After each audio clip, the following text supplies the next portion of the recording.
You said as you're going through SEAL training, one of the observations you made was that no one ever really quit in the middle of the pain. It was as they were going through and the pain was about to begin again. So, like, in short, and this is any special operations selection process that I've either heard about or obviously been a part of with the SEAL teams, they'll make you do a hard thing. Like for us, surf torture. So laying out in the cold water until you get hypothermia, right? And it was never when you were in the suck. It was never when you're in the water freezing.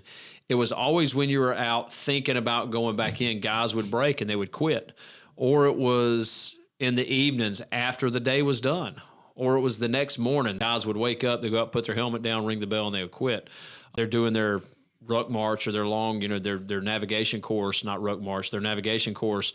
And they would say, all right, here's your next point. And they've already done so many that guys would quit when they hear it's your next point. But in reality, if they march off and they walk over the hill, everybody's, the guys that stayed are sitting there with their bags on the ground. They're resting because they're done.